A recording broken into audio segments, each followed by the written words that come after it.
একটা কথা বলি, যদি আজ তুমি ভেঙে পড়ো তাহলে তুমি এই ভিডিওটা স্কিপ করো না। কারণ এই মুহূর্তে তুমি হয়তো ভাবছো আমি পারছি না, সবাই এগিয়ে যাচ্ছে, আমি একই জায়গায় দাঁড়িয়ে আছি, আর একবার চেষ্টা করেও কি হবে। কিন্তু শোনো, 99% মানুষ ঠিক এই জায়গাতেই হেরে যায়, যেখানে আর এক ধাপ এগোলেই জীবনটা বদলে যেতে পারত। এই গল্পটা কোনো বিখ্যাত মানুষের না, এই গল্পটা কোনো বড় সাফল্যের গল্পও না। এই গল্পটা তোমার মতো একজন সাধারণ মানুষের, যে হাল ছেড়ে দেওয়ার ঠিক আগের রাতে একটা ছোট্ট সিদ্ধান্ত নিয়েছিল। রাহুলের বয়স তখন 25, ডিগ্রি আছে, স্বপ্ন আছে, কিন্তু চাকরি নেই।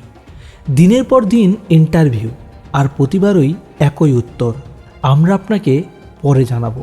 কিন্তু কেউ আর তাকে পরে জানায় না। সেদিন রাতেও রাহুল ঘরে গিয়েছিল চুপচাপ। খাবার টেবিলে কেউ কিচ্ছু জিজ্ঞেস করেনি তাকে, কারণ সবাই জানতো আজও কিছু হয়নি তার। ঘরের কোণে বসে রাহুল তাকিয়েছিল ছাদের দিকে। মাথার ভেতরে শুধু একটা কথাই ঘুরছিল তার, আমি কি সত্যি কোনো কাজে লাগি না? ঠিক তখনই ওর চোখ পড়ল একটা পুরনো খাতার উপর। খাতাটা ওর বাবার, কিন্তু তার বাবা এই দুনিয়াতে আর নেই। কিন্তু তার লেখা কিছু কথা এখনও রয়ে গেছে সেই খাতার পাতায়।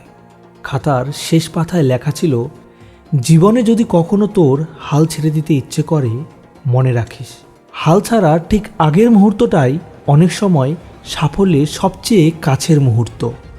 রাহুল হালকা করে হাসল তখন, কিন্তু সেই হাসিতে আনন্দ ছিল না, ছিল জমে থাকা কষ্ট।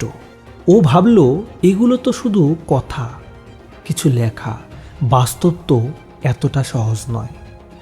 ঠিক তখনই ফোনে একটা মেসেজ এলো তার, একটা পুরনো নম্বর থেকে। মেসেজে লেখা ছিল, আজও চেষ্টা করছিস তো?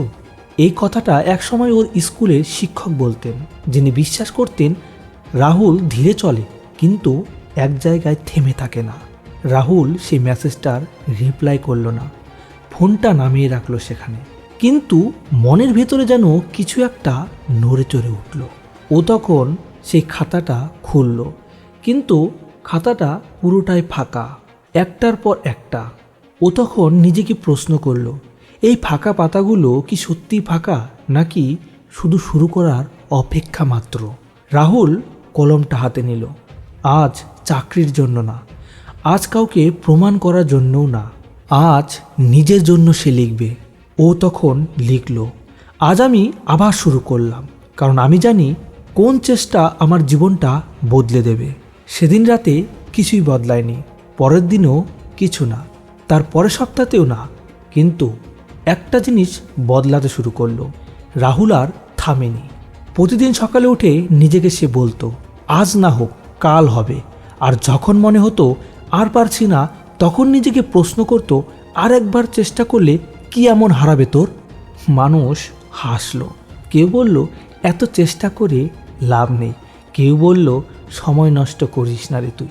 কিন্তু রাহুল আজ আর সবার কথা শোনে না, কারণ সে বুঝে গেছে সবাই শেষটা দেখে না, শুধু মাঝখানের কষ্টটাই দেখে।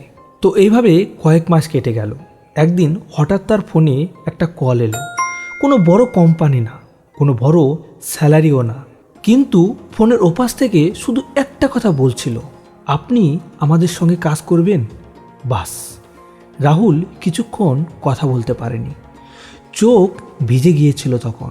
কারণ এই ফোনটা শুধু চাকরির না, এই ফোনটা ছিল সব অপমান, সব ব্যর্থতা, সব একা রাতের একটা জবাব।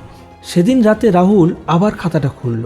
শেষ পাতার নিচে আরেকটা লাইন লিখল সে, আমি থামিনি বলেই আজ আমি এখানে দাঁড়িয়ে আছি। আর এখন যদি তুমি এই গল্পটা শুনে থাকো আর নিজের জীবনের সঙ্গে একটু মিল খুঁজে পাও, তাহলে এই কথাটা মনে রেখো, থেমে যাওয়া মানেই শেষ নয়। শেষ তখনই হয় যখন তুমি চেষ্টা করা বন্ধ করে দাও। হয়তো আজ না, হয়তো কালও না, কিন্তু একদিন ঠিক এমন একটা সকাল আসবে যেদিন তুমি পিছনে তাকিয়ে বলবে, ভালো হয়েছে সেদিন আমি থেমে যাইনি। আর যদি তুমি এই ভিডিওটা শেষ পর্যন্ত শুনে থাকো, তাহলে বিশ্বাস করো তোমার ভেতরে এখনও লড়াই করার শক্তি বেঁচে আছে। কারণ যারা হাল ছেড়ে দেয় তারা গল্প শোনে না, আর যারা গল্প শোনে তারা একদিন নিজের জীবনটাই বদলে ফেলে। তো বন্ধুরা, ভিডিওটি যদি তোমাদের ভালো লাগে তাহলে প্লিজ চ্যানেলটিকে সাবস্ক্রাইব করে পাশে থাকা বেল আইকনটা ক্লিক করে দিও। আর একটা ভিডিওতে লাইক করে প্লিজ নিচে কমেন্ট করো তোমাদের ভিডিওটি কেমন লেগেছে। তো এমনই মোটিভেশনাল ইনফরমেশনাল ভিডিও পাওয়ার জন্য প্লিজ আমাদের সঙ্গে থেকো। তো দেখা হবে নতুন একটা মোটিভেশনাল ইনফরমেশনাল ভিডিওতে। এখনকার মতো এ পর্যন্তই।